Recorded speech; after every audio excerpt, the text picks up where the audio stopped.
하나님 말씀 시편 16편 1절에서 11절 말씀입니다.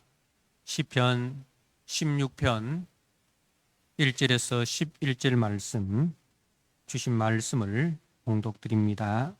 하나님이여 나를 지켜주소서. 내가 죽게 피하나이다. 내가 여호와께 아뢰되 주는 나의 주님이시오니 주 밖에는 나의 복이 없다 하였나이다. 땅에 있는 성도들은 존귀한 자들이니 나의 모든 즐거움이 그들에게 있도다. 다른 신에게 예물을 드리는 자는 괴로움이 더할 것이라.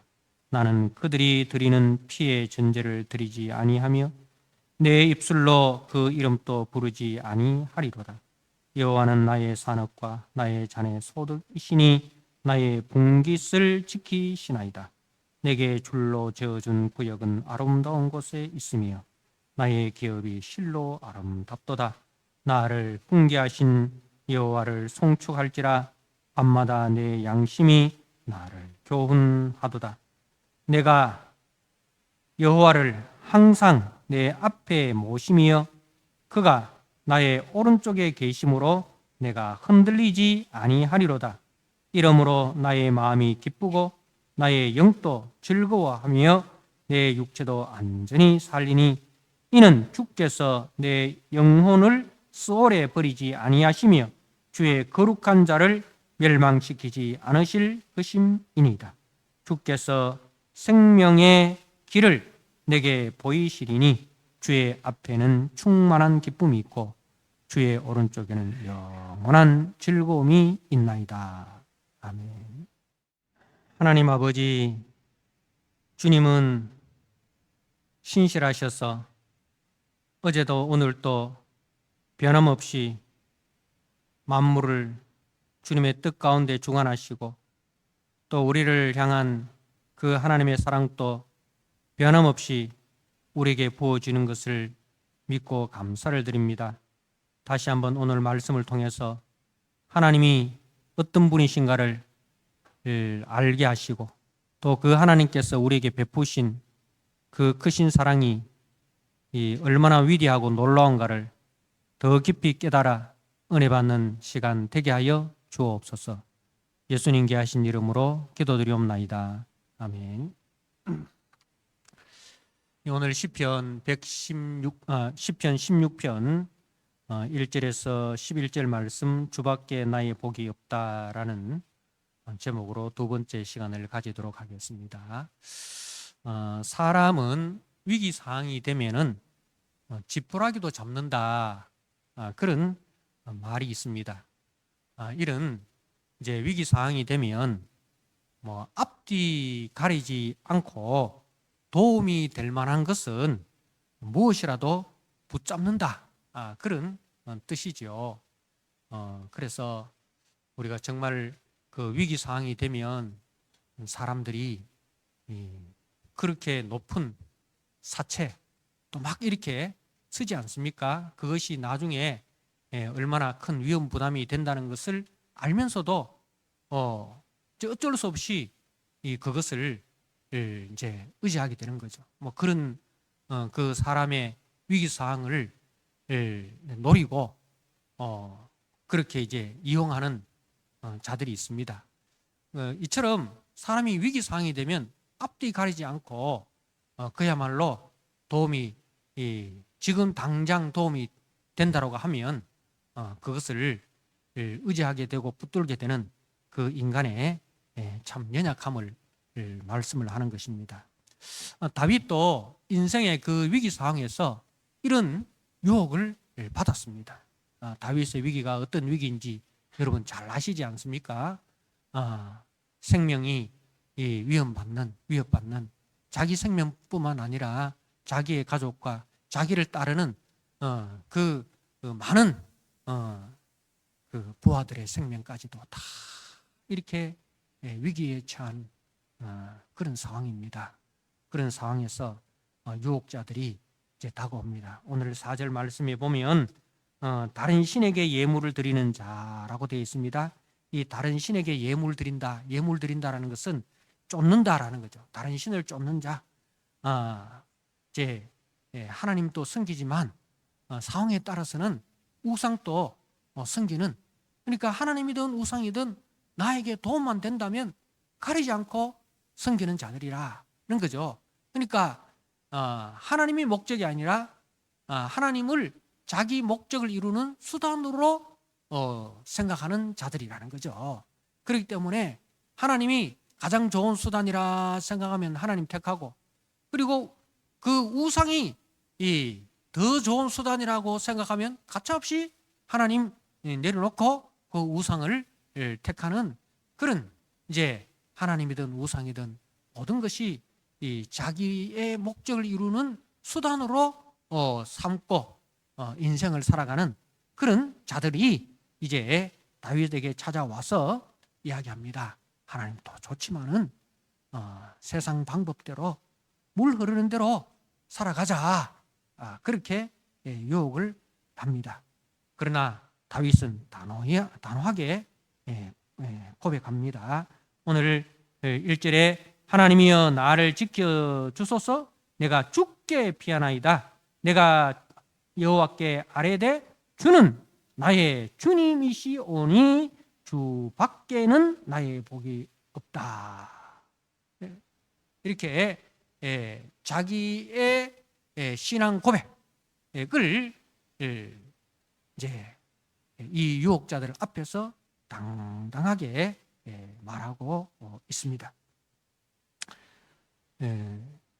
사랑하는 성도 여러분, 정말 이런 측면에서 다윗은 복 있는 사람입니다. 어떤 측면에서 복이 있습니까? 시편 1편에 보니까 복 있는 사람은 악인의 길을 쫓지 않고 죄인의 길에 서지 않고 오만한 자의 자리에 앉지 않고 오직 여호와의 율법을 즐거워하며 그 율법을 주야로 묵상하는 자가 복이 있다. 그렇게 말씀을 하고 있습니다. 그렇기 때문에 다윗은 그 위기 상황에서도 영영이 흔들리지 않습니다. 오늘 우리가 읽지는 않았습니다만은 15편 마지막 절에 보니까 이런 일을 행하는 자는 영원히 흔들리지 아니하리이다. 이런 일, 어떤 일입니까? 여호와를 의지하며 항상 여호와 앞에서 살아가는 사람들, 그죠? 항상 여호와 중심으로 여호와 앞에서 살아가는 사람들은 영원히 흔들리지 아니하리로다. 사랑하는 성도 여러분, 인생의 위기에서 우리는 다시 한번 하나님이 누구신가, 그리고 나는 누구인가를 확인을 하시길 바랍니다. 하나님은 나를 지켜주시는 분이십니다. 하나님은 나의 주님이십니다. 하나님 밖에는 나의 복이 없습니다. 하나님이 누구십니까? 라고 물을 때에 이것이 우리의 고백이 되어야 됩니다. 하나님은 이런 분이십니다. 그리고 나는 그 하나님의 자녀입니다. 나는 그 하나님께서 택하시고 그 하나님께서 피 흘려 값주고 사신 하나님의 자녀요, 하나님의 백성이요, 하나님의 종이다 하는 것을 우리는 기억을 해야 됩니다. 그래서 인생의 위기 상황에 그분께 피하고 그분을 의지함으로 하나님의 선하심을 더 깊이 맛보아 아시는 은혜가 있으시기를 주님의 이름으로 축복합니다. 오늘 5절에서 11절 말씀, 이제 다윗은 그 5절에서 주님이 나의 산업과 나의 자네 소득이시니 나의 분깃을 지키시는 자시다, 이렇게 고백을 합니다. 주님은 나의 산업과 나의 소망, 나의 자녀 소득, 나의 분깃을 지키는 자다. 이 산업과 소득, 분깃이라는 말은 이제 우리가 여호수아서에 가면 하나님께서 이제 하나님의 백성을 애굽에서 구원하셔서 가나안 땅을 기업으로, 그들의 산업으로, 그들의 소득으로, 그들의 분깃으로 주셨다. 그렇게 말씀을 하고 있습니다. 그러니까 하나님께서 이스라엘 12지파에게 각각 그들에게 기업을 주셨습니다. 땅을 기업으로 주셨습니다.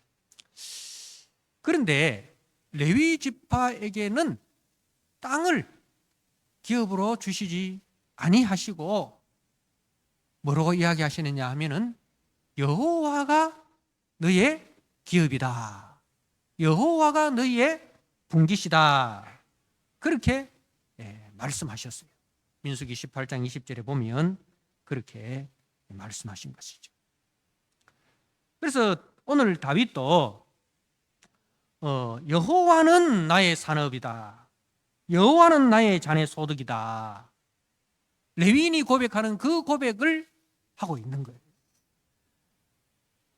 여러분 아시다시피 다윗은 유다 지파입니다. 그죠? 유다 지파.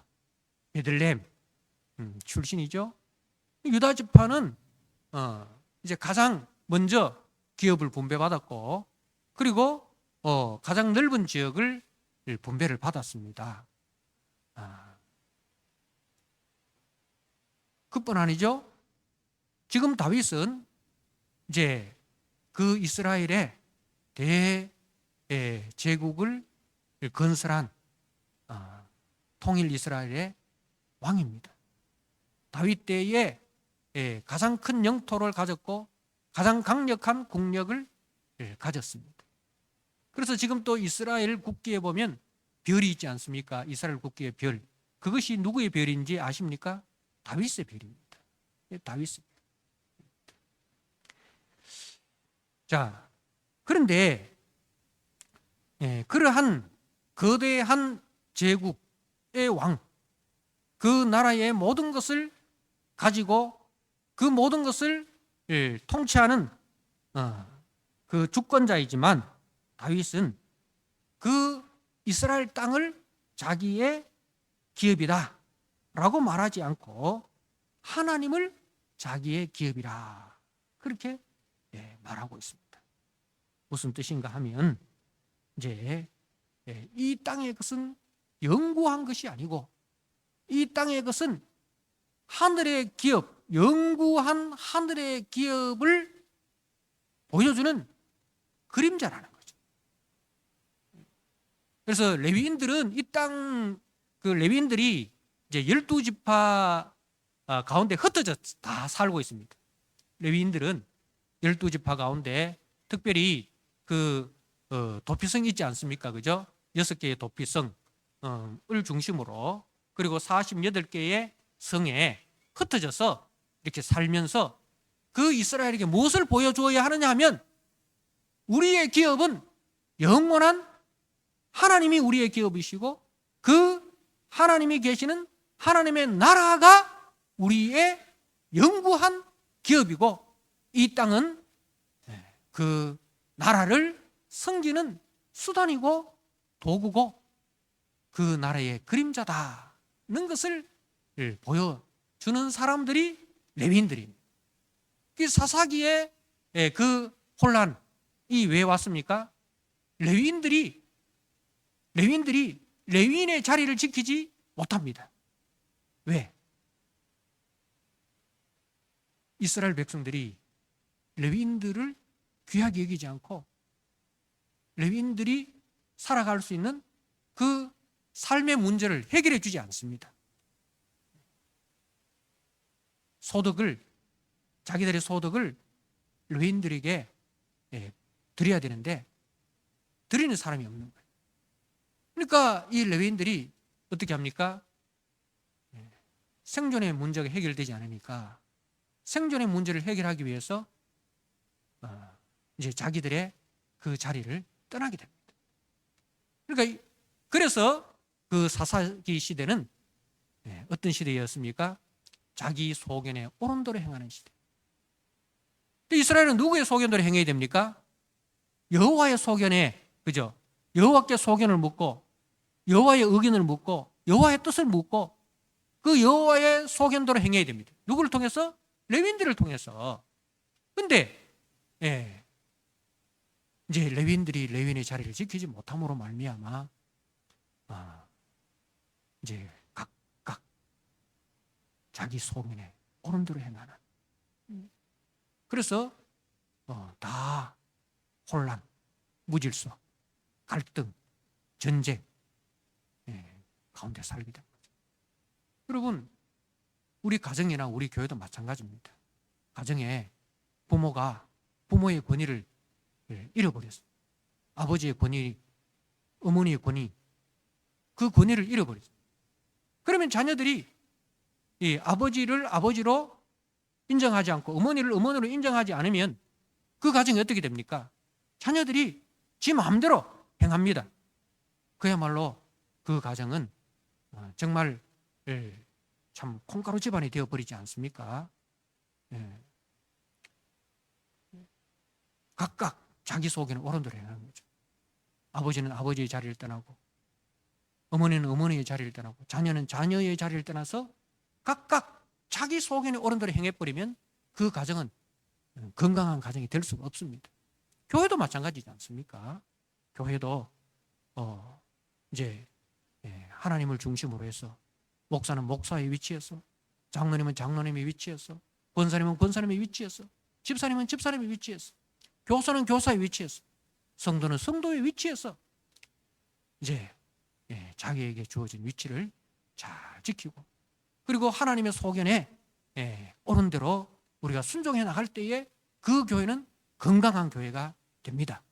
그런데 우리가 하나님의 소견을 묻지 않고 또 하나님의 소견을 따르지 않고 목사는 목사대로, 장로님은 장로님대로, 권사님은 권사님대로, 집사님은 집사님들대로, 성도님들은 성도님들대로 그렇게 머리의 지시를 받지 않고 지 마음대로 움직여버리면 이건 병든 몸이 아닙니까? 그죠? 병든 교회가 아닙니까? 우리가 병들었다는 것은 뭡니까? 이제 머리의 지시대로 몸이 움직여지지 않는 것, 그걸 가지고 병이 든 거잖아요. 그것처럼 머리 대신 주님의 지시대로 움직이지 않으면 그 영혼은 병들게 되고 그 교회는 병든 교회가 되는 거예요. 사랑하는 성도 여러분,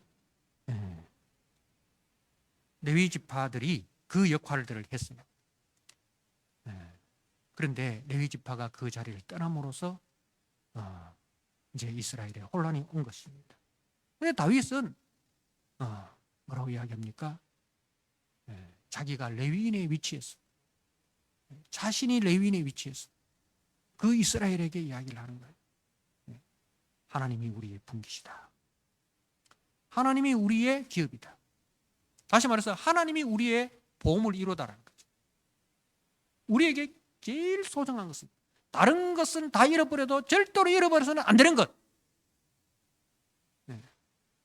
여러분, 요즘 뭐 산불이 나가지고 그야말로 참 큰 혼란에 있지 않습니까?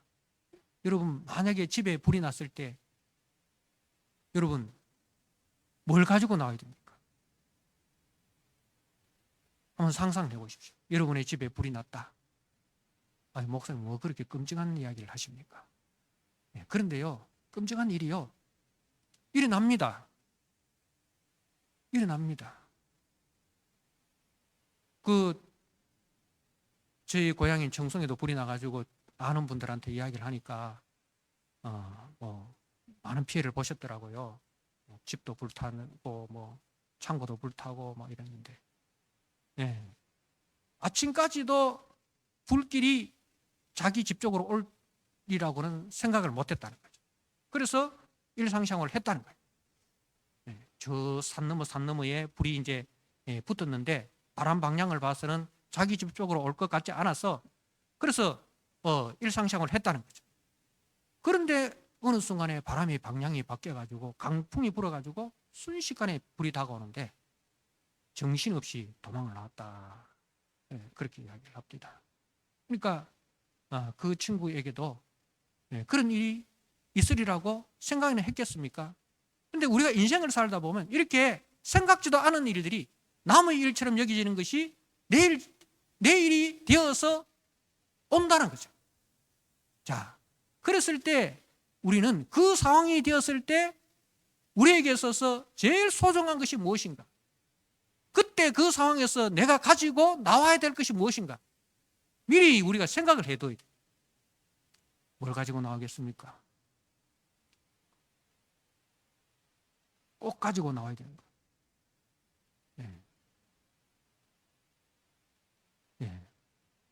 여러분 가족 아니겠습니까? 남편이 자고 있습니다. 잘 주무세요 하고 나오면 됩니까? 앞만 미워도 깨우고 나와야 되죠. 여러분의 자녀들이 자고 있습니다. 어떻게 해야 됩니까? 들쳐 업고라도 나와야 되잖아요. 제일 소중한 것은 가족의 생명 아니겠습니까? 가족의 생명. 그러니까 우리가 우리 인생에 있어서 다른 것은 다 잊어버려도 이것만은 잊어서는 안 된다. 다윗에게 있어서는 그게 뭐냐 하면은 하나님이었어. 근데 이제 다른 사람들은 뭐냐면 눈에 보이는 땅, 눈에 보이는 기업이 있어. 눈에 보이는 땅, 눈에 보이는 그 기업, 그걸 잃어버리지 않기 위해서 어떻게 합니까? 하나님을 수단으로 써요. 그게 하나님은 잃어버리고 땅만 가지고 있는 거예요. 근데 결국은 어떻게 합니까? 어떻게 됩니까? 땅만 갖고 하나님 잃어버리니까 하나님께서 그 땅에서 저들을 다 추방시켜버렸어요. 다 추방시켜버렸어요. 근데 나중에 이제 포로로 잡혀가가지고 땅은 잃었는데 다시 거기서 뭘 찾았습니까? 하나님을 회복했어요. 하나님을 회복했어요. 그러니까 하나님께서 저들을 다시 땅으로 들려보내 주신 거죠. 회복시켜 주신 거예요. 여러분 인생에 있어서 제일 소중한 것은 하나님 믿음입니다. 그래서 아무리 어렵고 힘들더라도 여러분 하나님만은 잊어서는 안 된다. 신앙만은 잊어서는 안 된다. 신앙만은 버려서는 안 된다. 신앙만큼은 떠나서는 안 된다. 이것을 매일매일 여러분 확인을 하셔야 됩니다. 그렇지 않으면요 나중에는 미련한 이스라엘처럼 땅은 갖고 있고 그 땅의 주인 대신 하나님은 잃어버립니다. 그렇게 될 때에 그 땅의 주인 대신 하나님께서 그 땅에서 자기 백성들을 쫓으십니다. 그래서 다윗은 하나님이 나의 분깃이다. 5절에 여호와는 나의 산업과 나의 잔의 소득이시니 나의 분깃을 지키시나이다. 내 분깃을 지키기 위해서 하나님을 버린 사람은 그 분깃도 하나님도 다 잃어버릴 겁니다. 그러나 하나님을 지키기 위해서 눈에 보이는 땅은 잃어버려도 하나님만은 지키겠다라는 사람은 하나님도 땅도 얻게 된다는 사실을 다윗이 말씀을 하고 있습니다. 그래서 여러분들이 가지고 있는 그 기업이라고 생각하는 것들은 다 하나님을 섬기는 수단으로 여러분들에게 주어진 거예요. 그런데 그 수단을 하나님보다 더 높은 위치에, 더 가치 있는 위치에 둔다라면 그 사람은 어리석은 사람입니다. 사랑하는 성도 여러분, 우리가 소유한 그 모든 것보다 하나님은 더 소중한 분이십니다. 그 무엇과도 주님을 바꾸지 않아야 합니다. 다윗은 분명 하나님과 하나님의 나라를 소망하면서 그 나라를 향하여 달려가는 자였습니다. 다윗은 주님이 주신 기업이 아름답다고 고백을 합니다. 6절 말씀에 내게 줄로 지어준 구역은 아름다운 곳에 있으며 나의 기업이 실로 아름답도다. 내게 줄로 지어준 구역이 어디입니까? 이 땅이 아닌 거예요. 그 아름다운 것이 이 땅이 아닌 거예요. 하나님이 아름답다는 거죠. 그 하나님 나라가 아름답다라는 고백입니다. 이 아름답다라는 그 원래 뜻은 흡족하다, 마음에 든다, 그런 뜻입니다. 여러분, 왜 흡족합니까? 왜 마음이 듭니까? 그 이유가 뭐예요? 거기에 나의 구원자, 나의 선한 목자, 나의 아빠, 아버지가 거기 계시기 때문에 그렇습니다. 여러분 집이 좋지 않습니까? 그죠? 집이 좋습니다. 우리 집이 좀 가난하고 집이 좀 좁아도 여러분 저녁에 어디로 갑니까? 우리 집으로 가잖아요. 우리 집은 좀 좁고 우리 집은 좀 가난하니까 오늘 저녁에는 저 넓은 집에 들어가야 되겠다 하고 다른 집에 들어가는 사람이 있습니까? 그런 사람 없습니다. 그죠? 아무리 좁고, 그죠? 그 속에 가전제품이 없고 침대도 없어도 저녁이 되면 우리는 그 집으로 들어가는 거예요. 우리 자녀들이 군대 갔다가 휴가를 나옵니다. 집으로 가잖아요. 그 집에 뭐가 있어서? 좋은 가전제품이 있고 냉장고에 먹을 것이 많아서 그래서 그 집을 사모합니까? 아니죠. 그 집에 누가 있기 때문에 그렇습니까? 가족이 있기 때문에. 나를 늘 위해서 기도하는 그 아버지와 어머니, 나를 학수고대하고 있는 그 부모님, 이 계시기 때문에 그 집으로 들어가는 겁니다. 여러분, 하나님 나라가 왜 좋습니까? 오늘 우리가 전사님 통해서 그 교리 공부를 했는데 하나님 나라가 왜 좋습니까? 거기에 누가 계시기 때문에 그렇습니까? 우리의 아버지 하나님, 그죠? 우리의 선한 목자 되신, 우리를 위하여 자기 생명을 내어주신 예수님, 그죠? 그리고 지금 또 우리를 위해서 간구하시는 성령 하나님, 우리의 위로자가 되시고 우리의 보호자가 되시는 그 성령 하나님, 삼위일체 하나님께서 거기 계시기 때문에 우리는 하나님 나라를 좋아합니다. 그렇지 않습니까?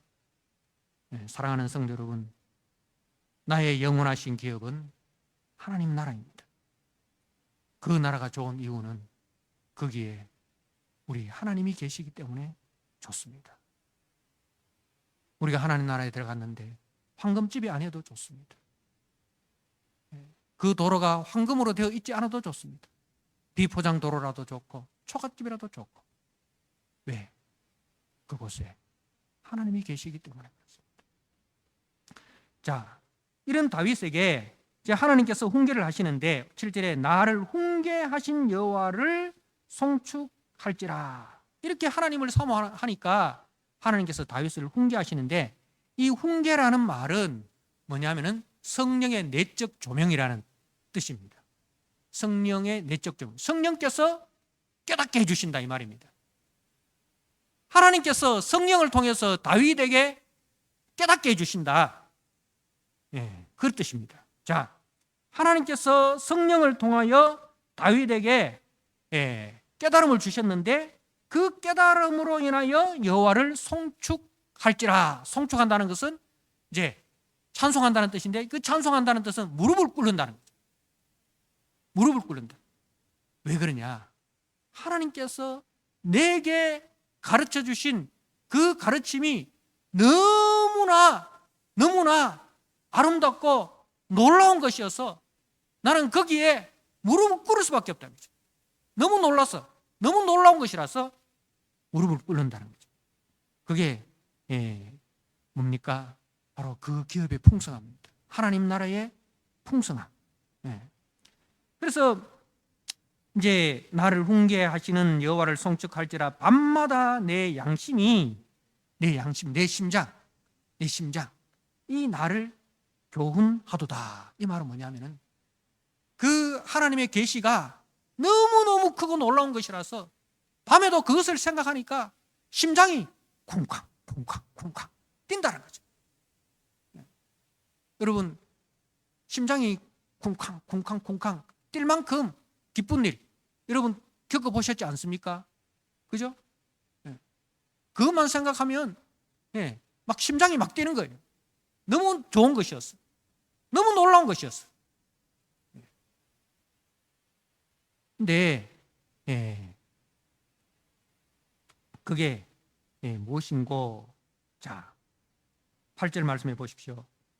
내가 여호와를 항상 내 앞에 모심이요. 그것이 너무너무 귀한 것이어서 이제 다윗이 이렇게 자기 앞에 다짐합니다. 내가 여호와를 항상 내 앞에 모심이요. 이게 이제 우리가 흔히 쓰는 코람데오, 하나님 앞에서, 그죠? 하나님 앞에서 내가 항상 하나님 앞에서 살아갈 것이다. 내가 항상 하나님 중심으로 살아갈 것이다. 내가 항상 하나님 우선으로 살아갈 것이다. 그 고백이죠. 내가 여호와를 항상 내 앞에 모심이여 그가 나의 오른쪽에 계심으로 내가 흔들리지 아니하리로다. 나의 오른쪽. 내 오른쪽이란 뭐예요? 보호. 나를 보호해 주신다. 하나님께서 나를 보호해 주시기 때문에 내가 흔들리지 아니하리로다. 이제 뭐 때문에 그러냐? 그 내용이 이제 9절에 있습니다. 이러므로 나의 마음이 기쁘고 나의 영도 즐거워하며 내 육체도 안전히 살리니 이는 주께서 내 영혼을 소올이라는 것은 죽음의 권세를 말하는 거죠. 지옥의 권세, 죽음의 권세, 그 죽음의 권세에 버리지 아니하시며 주의 거룩한 자를 멸망시키지 않으실 것임이니이다. 주께서 생명의 길을 내게 보이시리니 주의 앞에는 충만한 기쁨이 있고 주의 오른쪽에는 영원한 즐거움이 있나이다. 사랑하는 성도 여러분, 이제 하나님께서 성령을 통해서 다윗에게 주시는 그 교훈이 뭐냐면 하나님께서 다윗의 우편에 그늘이 되어 주시는데 다윗의 이 육신의 생명이 끝날 때까지만 아니라 육신의 생명이 끝나도 다윗의 육신의 생명이 끝남으로 하나님과의 관계가 끊어지는 것이 아니라 죽음 이후에도 하나님께서 다윗에게 생명을 주신다는 거죠. 죽음 이후에도 다윗에게 생명을 주셔서 하나님과 함께 계시게 하시겠다라는 말씀입니다.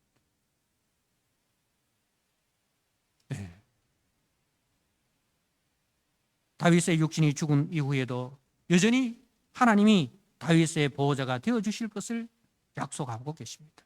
하나님의 사랑은 죽음에서 끝나는 것이 아니라 죽음을 이기고 부활과 재림의 그날까지 계속된다라는 이 놀라운 부활의 교리를 다윗에게 말씀해 주신 거예요.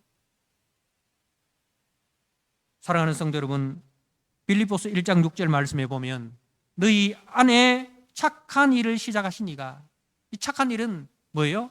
예수님을 통해서 이루어 주신 일, 구속이죠. 착한 일, 선한 일, 착한 일이나 선한 일, 토부, 좋은 일 뭐예요?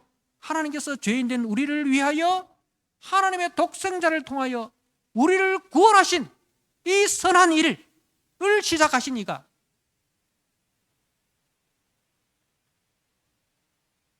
그리스도 예수의 날은 주님 오실 그날 재림의 날까지 이루실 줄을 확신하노라.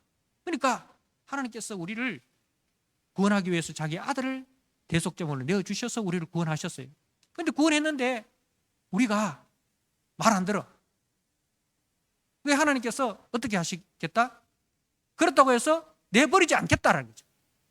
하나님께서 책임지고 그 구원한 영혼을 이끌어 가시겠다는 거죠. 어디까지? 주님 다시 오실 그날까지. 우리를 지키시고 우리를 보호하시겠다. 100마리 양 중에 한 마리를 잃어버렸습니다. 그렇지만은 주님은 그 잃은 양 한 마리를 반드시 찾으신다는 거예요. 그 말입니다. 결코 내가 너를 잃어버리지 않겠다. 결코 너를 내가 잊어버리지 않겠다. 내가 너희와 항상 함께 하겠다. 내가 너를 붙들어 주겠다. 내가 너의 우편의 그늘이 되어 주겠다. 그 약속인 거죠. 성령을 통하여 다윗에게 주신 훈계는 다윗을 그리스도의 부활과 그 성천의 영광까지 이제 보여주시면서 이제 거기까지 너를 지키겠다. 거기까지 너를 인도하겠다는 거예요. 그래서 다윗이 선지자라고 하는 거죠. 그래서 우리가 사도행전 2장 25절 말씀을 한번 보십시오. 사도행전 2장은 이제 사도들이 부활을 증가하는 장면입니다. 부활을 증가할 때 오늘 이 시편 이 16편 본문을 인용을 합니다. 사도행전 2장 25절입니다. 제가 한번 읽어드립니다. 다윗이 그를 가리켜 이르되 내가 항상 내 앞에 계신 주를 배웠으며 나로 요동하지 않게 하기 위하여 그가 내 우편에 계시도다. 그러므로 내 마음이 기뻐하였고 내 혀도 즐거워하였으므로 육체도 희망에 가리니 이는 내 영혼을 음부에 버리지 아니하시며 주의 거룩한 자로 썩음을 당하지 않게 하실 것임이로다. 주께서 생명의 길을 내게 보이셨으니 주 앞에서 내게 기쁨이 충만하게 하시리로다. 오늘 이제 본문을 인용한 것이죠. 시편 16편 8절에서 11절 이 말씀을 인용해서 이제 뭘 증가합니까? 바로 예수님의 부활을 증가하는 거예요. 다윗이 예언한 그것이 다윗 자신에게 하신 예언이 아니라 다윗의 후손 예수님을 통해서 다윗을 이렇게 하시겠다라는 이제 그리스도의 부활을 증가할 때에 오늘 이 본문을 택하신 겁니다.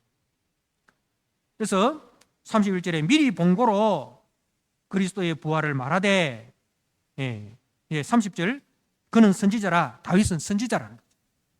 하나님이 이미 맹세하사 그 자손 중에 한 사람을 그 위에 앉게 하리라 하심을 알고 미리 본고로 그리스도의 부활을 말하되 그가 음부에 버림이 되지 않고 그의 육신이 썩음을 당하지 아니하리라 하시더니 이 예수를 하나님이 살리신지라 우리가 다 이 일의 증인이로다.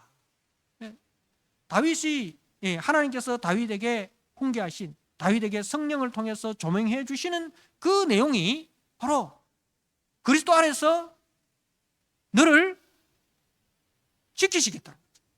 사망 권세가 너를 이기지 못하고 그 사망 권세에서 하나님의 아들 그리스도께서 사망 권세를 이기시고 너를 거기서 구원하여 하나님의 영광의 나라에 앉히시겠다.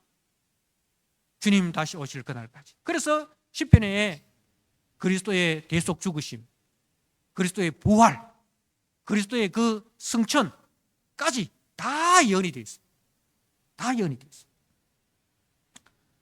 다윗은 선지자로서 하나님께서 그에게 그의 후손으로 오실 그리스도의 대속 죽으심과 부활의 영광과 또 승천에 이르기까지 그 영광을 다 보여주셨습니다. 이로 말미암아 다윗은 다시 한번 그 하나님의 위대하심과 그 하나님의 자녀된 자들의 존귀함과 영광을 알았습니다. 그렇기 때문에 생명 없는 자들의 유혹에 흔들리지 않는 거예요. 생명 없는 자들이 하는 그 말에 흔들리지 않는 거예요. 사단이 유혹하는 건 뭡니까? 사단이 우리 주님께 유혹하는 건 뭐예요? 세 가지. 다 눈에 보이는 건 아닙니까? 눈에 보이는 것을 가지고 유혹하는데 주님께서는 보이지 않는 영광을 다 알고 계시는 주님이 흔들리겠습니까? 안 흔들리겠습니까? 안 흔들리죠. 오히려 사단아 물러가라. 주의 말씀을 보라는 거죠. 사랑하는 성도 여러분, 이제 우리 성도들도 하나님의 크신 구속의 사랑과 성취를 확인하시고 묵상하시고 감사와 찬송으로 나아가야 합니다. 이번에 그 산불로 인해서 제 친구의 창고가 탔습니다. 그래서 제 친구와 이제 통화를 좀 이래 하면서 그 친구가 이제 참 이런 것은 작은데 얻은 것이 참 많다라고 그렇게 고백을 합니다. 눈에 보이는 창고, 그 안에 든 물건들은 다 이렇게 잃어버렸지만 그것을 통해서 많은 것을 얻었다. 그 불이 와서 그 창고를 막 휩쓸 때 마음 한편으로는 그런 기도를 했답니다. 하나님, 제 창고만큼은 주님 지켜주세요. 제 창고만큼은 주님 지켜주세요 하고 피했는데 와보니까 내 창고만 타고 이제 다른 주변은 그래도 뭐 깨끗하더랍니다. 그랬을 때 하나님 이럴 수 있습니까? 이래 되잖아요. 그죠? 하나님 어떻게 예수 믿는 내 창고는 불타고 예수 안 믿는 다른 사람 집은 괜찮고 하나님 그럴 수 있습니까? 그런 생각이 들 수 있지만 잠시 그런 생각도 들었겠지만 그런데 이제 곰곰이 생각해 보니까 이제 그 일을 통해서 이제 자기보다 더한 일들을 겪은 사람들이 많지 않습니까? 그런 사람들의 아픔을 이해할 수. 만약에 이제 예수 안 믿는 사람들 창고는 다 타고 예수 믿는 사람 창고 안 타면 온데 또 다니면서 간증 안 하겠습니까? 예수를 잘 믿으니까, 11조 생활 잘하니까, 주일 성수 잘하니까 하나님께서 이런 복을 부어주십니다. 간증하면서 또 교만해지지 않겠습니까? 근데 그 창고가 불탐으로 인해서 창고보다 집을 잃어버린 사람들, 생명을 잃어버린 사람들, 그 아픔을 느낄 수 있고 또 그 사건을 통해서 많은 사람들이 위로의 전화를 하는데 내 주변에 이렇게 나를 사랑하는 분들이 참 많구나. 참 내 주변에 소중한 분들이 참 많구나. 별로 이렇게 생각지도 않은 분들이 전화가 와가지고 위로를 하면서 정말 사랑한다 하면서 이렇게 그 말을 들어보면 그 사람의 진심이 묻어나잖아요. 내 주변에 이렇게 진심으로 나를 사랑해 주시는 분이 참 많구나.